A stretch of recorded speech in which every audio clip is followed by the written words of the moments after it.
Shalom and welcome to another episode of Israel Undiplomatic. I'm here, Mark Regev, in Jerusalem at the studios of JNS, and joining me this week from New York City is my co-host, Ruthie Blum. Hi, Mark. It's good to see you. Good to see you too, and a lot has happened in this past week. And I'll tell you what opened yesterday, all the news, all the broadcasts, all commentary was about President Trump's comment that, 1.5 million Gazans should be allowed to leave the Gaza Strip. They should go live in Jordan or in Egypt. And of course, as you know, the Arab League has come out against this idea, as have the governments of both Jordan and Egypt. But it's making a lot of waves. And I want to ask you the following question. Ruthie, is this at all serious? Well, it depends what you mean by serious. I think that President Trump has the advantage of being a businessman and not understanding the intricacies of the Middle East. And why is that an advantage? Because those who supposedly do, the experts on the Middle East who have said that Palestinians should have a state alongside Israel, have not been paying attention to the Palestinian Authority's real goal, which is to annihilate the state of Israel, not to create a state of its own.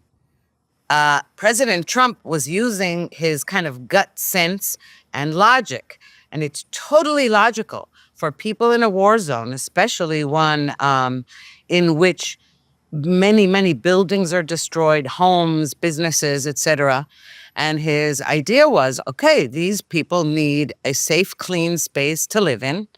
And neighboring countries that are Arab countries, and keeping in mind that the people of Gaza speak Arabic. So it wouldn't even be the kind of traumatic change it is for many immigrants to move to countries where they do not speak the language. And his idea is, okay, Egypt is bordering Gaza and Jordan is nearby, very close by. And why shouldn't they have clean, safe spaces in which to live, either temporarily or permanently? There's nothing wrong with it. It's just that when any Israeli dares to say that, he's accused of wanting to forcibly transfer Palestinians, to make the area rid of Palestinians.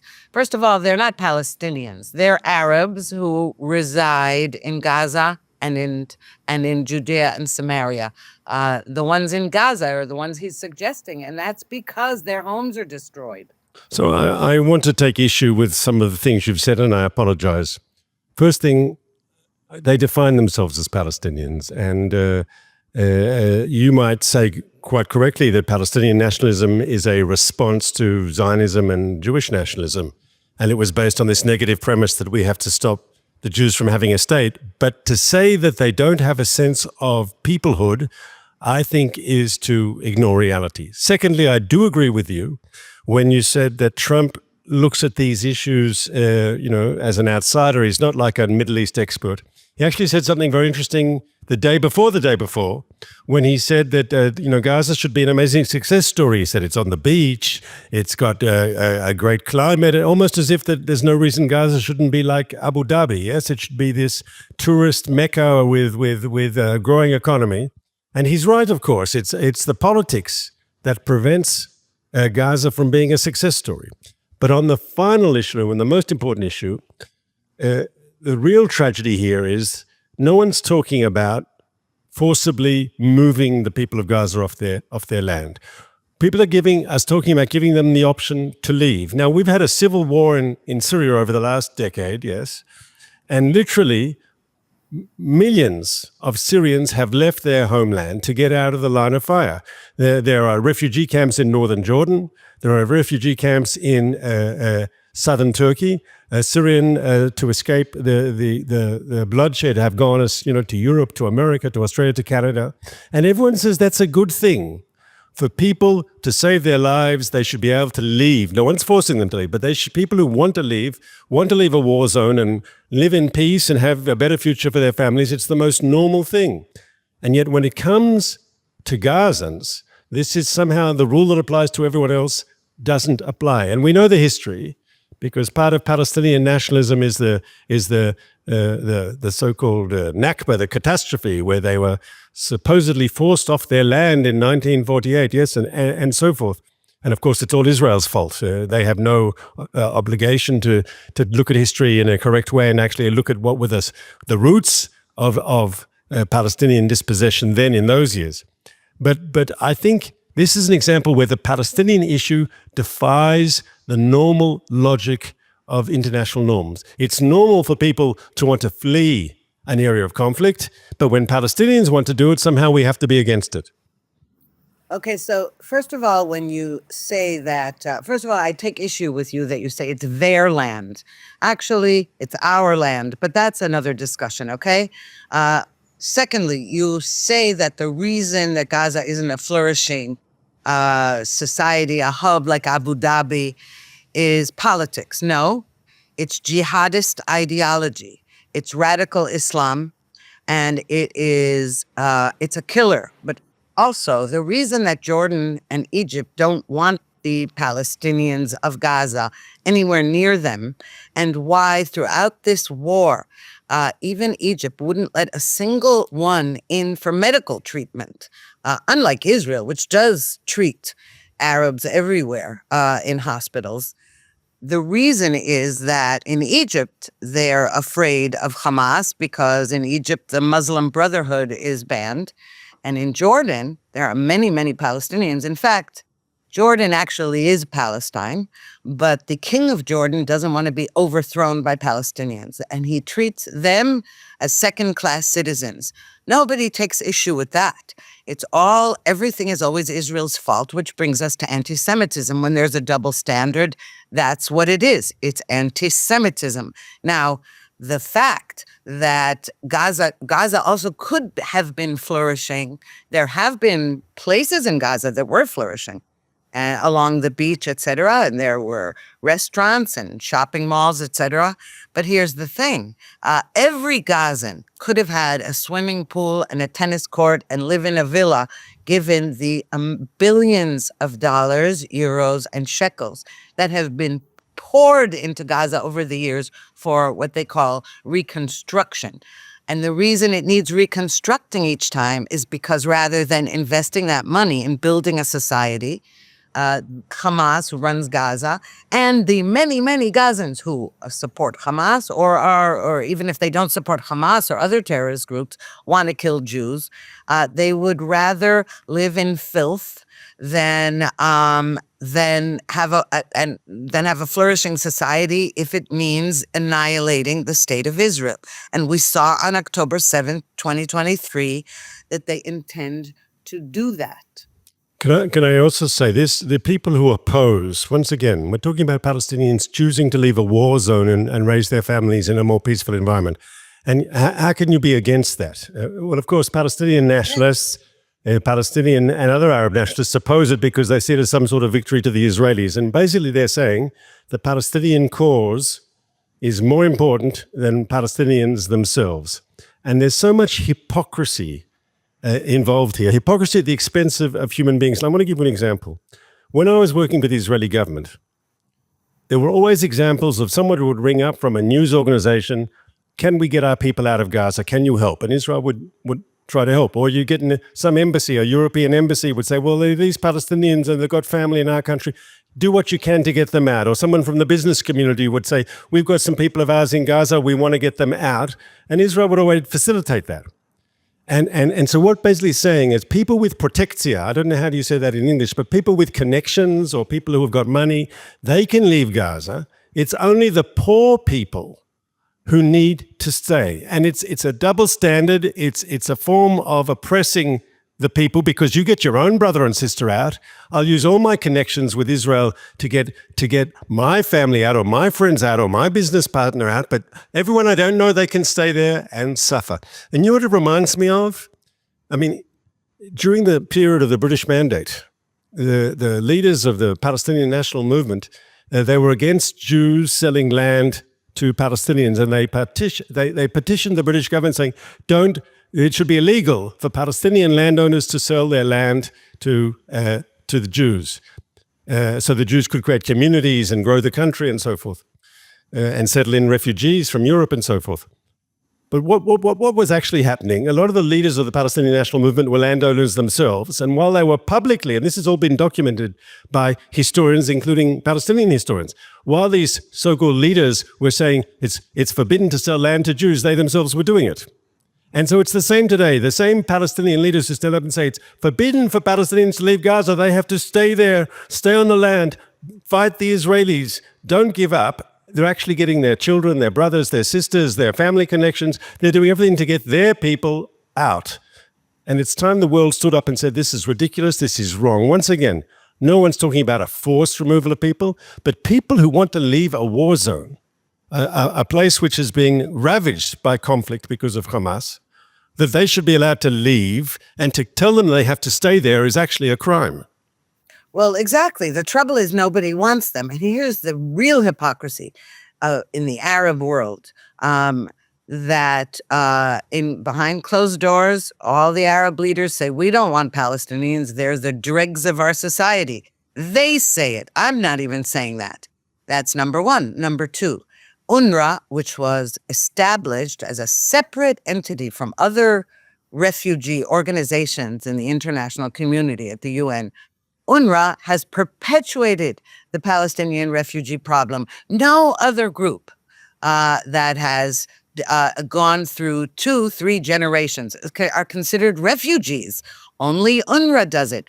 And that is also because it's a big scam to get money. It's an organization that has no justification whatsoever. It also participated in the October 7th massacre. It enabled the theft by Hamas of humanitarian aid into Gaza. It is a vile organization that should be disbanded. Of course, I think the whole UN should be disbanded or at least kicked out of the United States. That's, again, another subject. But do you realize that anytime an Israeli makes that suggestion that Trump did, he's accused of racism and wanting transfer forcibly? It's outrageous, and there's nothing wrong with offering Palestinians in Gaza. Again, I don't like to call them Palestinians, and there's a reason for that. But okay, the Arabs of Gaza, why shouldn't they be allowed to leave? They should be, but nobody wants them. Their so-called brethren do not let them in. And I think you're right on that point. The Arab world, which theoretically is, very committed to the Palestinian cause, I underline the word theoretically, when it comes to actually helping Palestinians. I mean, when this war broke out, yes, as in Syria, people want to flee a war zone. And it's only natural, just as Syrians fleeing a war zone went either north to Turkey or south to Jordan, it should have been a similar situation in Gaza. They have Arab neighbors. We would have provided, a corridor for them to get to Jordan had they wanted to, and so forth. But the Arab world, really, when it comes to Palestinians, it's not really interested in their well-being. And what you said about the United Nations is just so true, in that you have this special agency that only deals with Palestinian refugees. There's a separate agency that deals with all the other refugees on the planet. Yes, the High Commissioner for Refugees and all that. No, but this UNRWA only deals with Palestinians, no other refugees at all.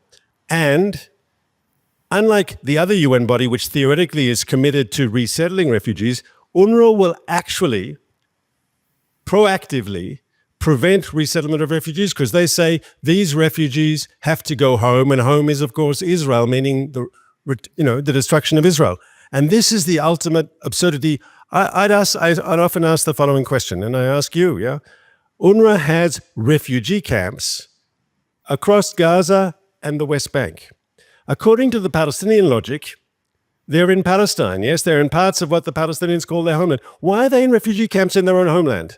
It's like crazy. It's only because you say their real homeland is the Jewish state, and that state has to be destroyed. There's no other explanation. And another explanation is that in Judea and Samaria and in Gaza, where there are so-called refugee camps, and again, they're not refugees because they have their third generation in a place. It would be like calling you and me refugees, both in our countries where we were born and in the country where we moved to. It's ridiculous. They're purposeful. Those refugee camps are purposeful. The idea is you keep them in squalor, blame Israel.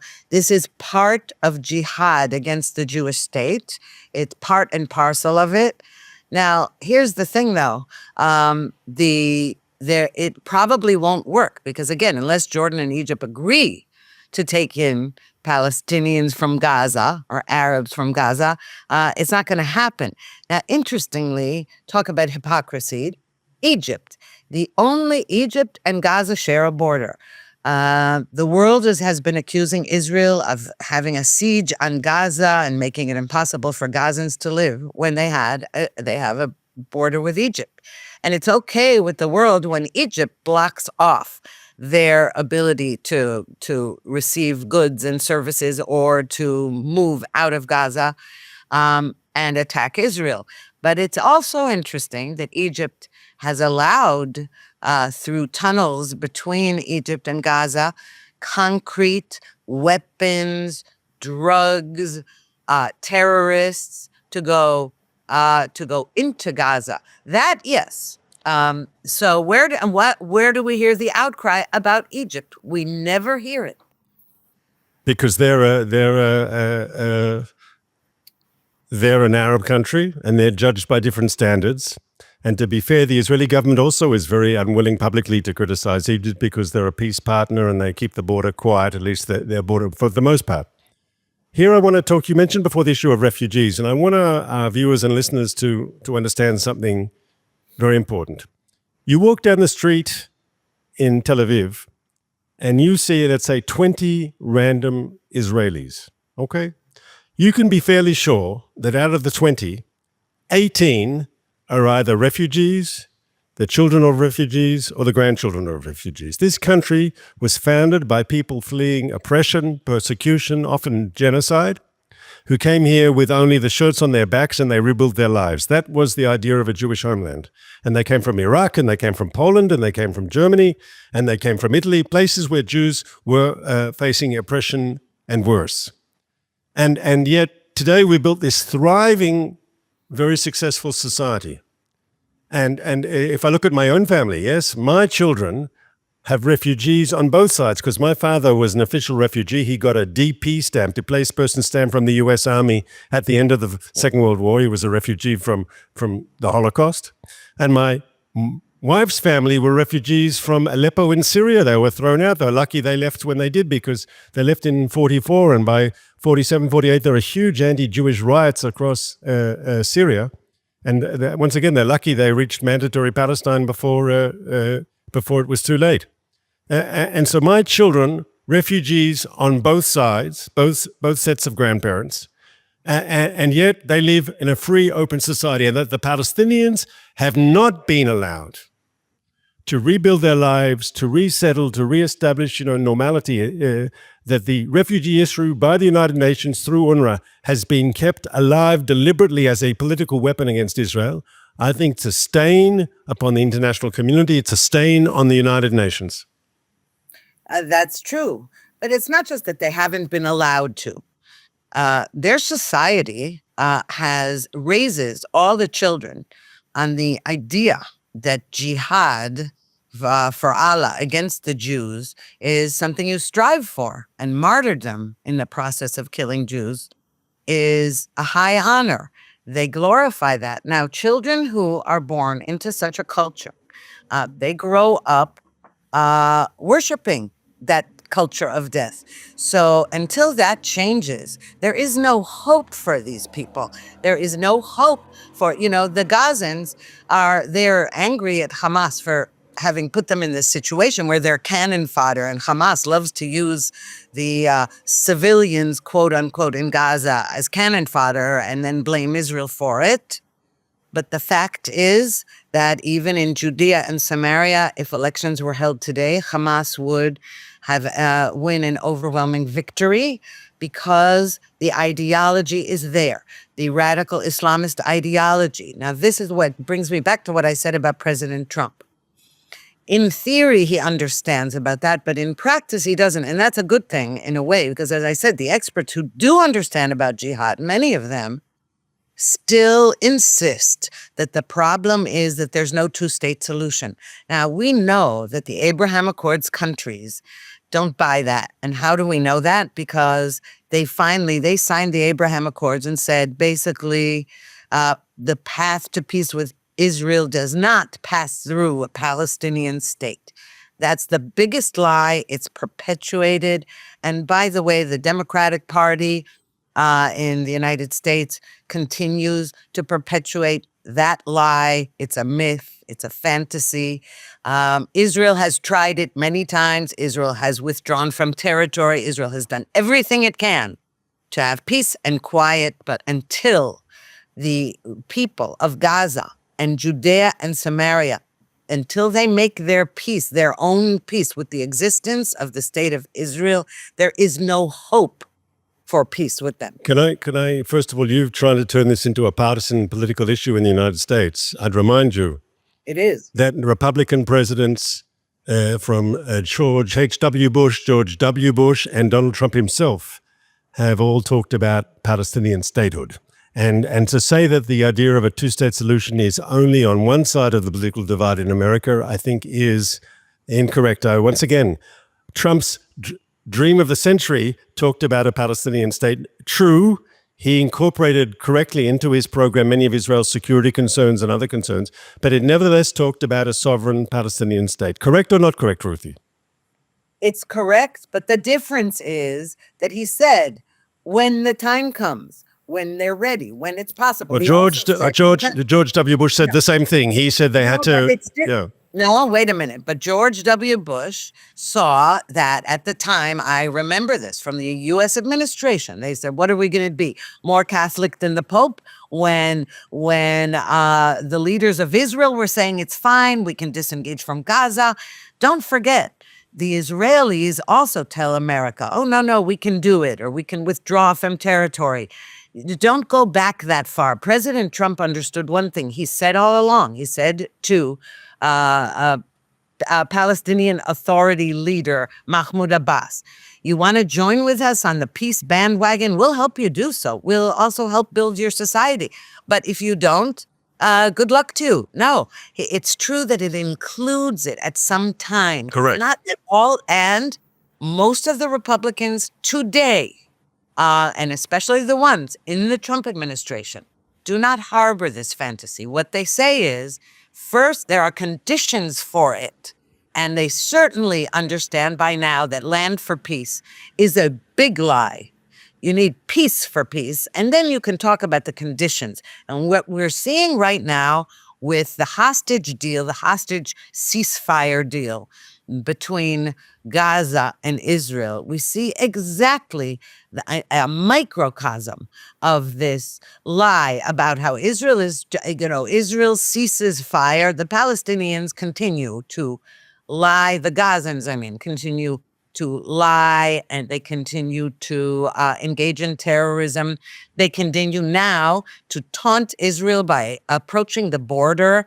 They're testing Israel because they know that the minute Israel shoots anybody at the border or kills any terrorist at the border, Israel will be accused of violating the ceasefire, even though Hamas has violated the terms of this deal already about 3 times. Can I say you talked a moment ago about anti-Semitism, hatred amongst the Palestinians towards Jews, towards Israel.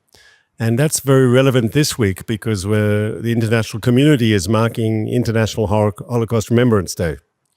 And the day that the Red Army entered Auschwitz and liberated the most notorious of the Nazi death camps. And here I want to bring that into our conversation today, if I may.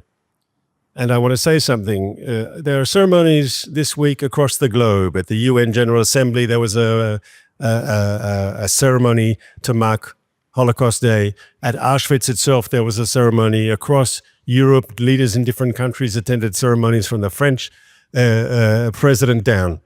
And as I say, across the globe, everyone this week is marking the terrible events of the Second World War when the Jews were massacred.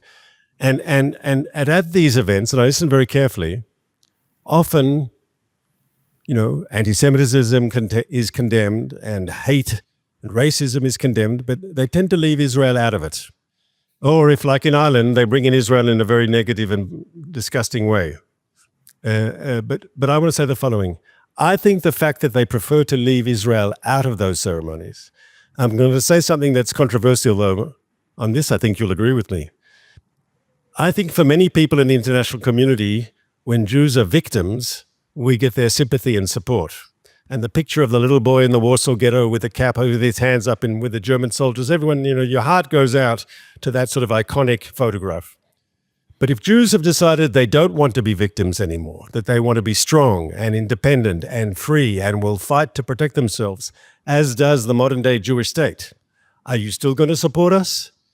And if between being weak and getting the sympathy of the international community or being strong and protecting myself and being condemned by the United Nations, which do I prefer?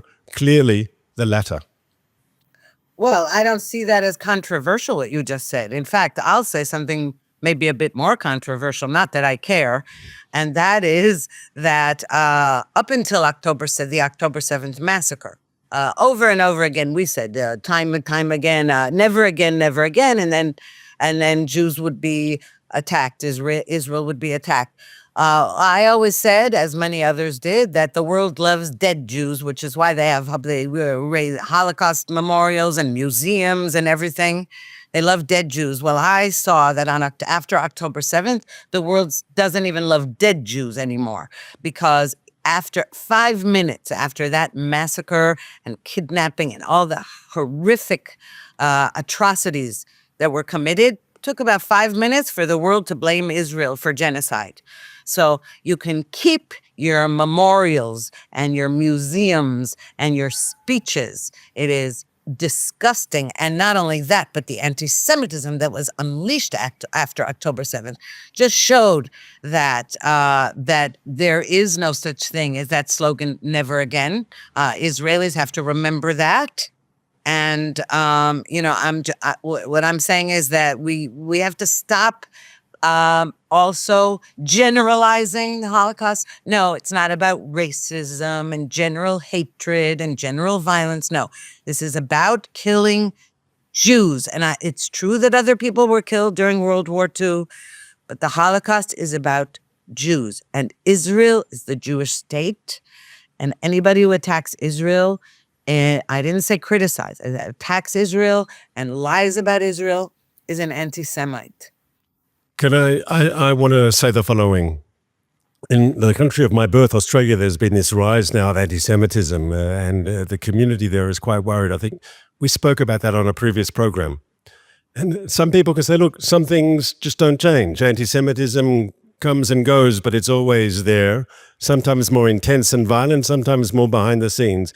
But it's been rightly called history's oldest hatred, okay?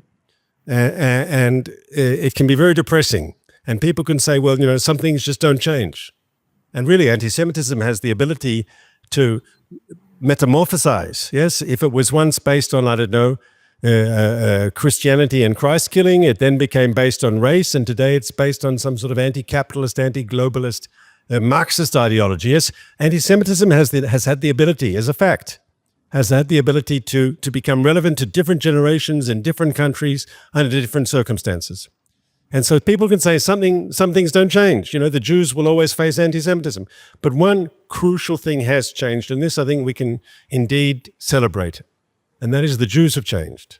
Because if during the terrible years of the Holocaust we were homeless and we were stateless and we were defenseless, and we were begging other people to protect us, begging Churchill and Roosevelt, bomb the train lines to the camps, bomb the camps, stop the extermination of our people.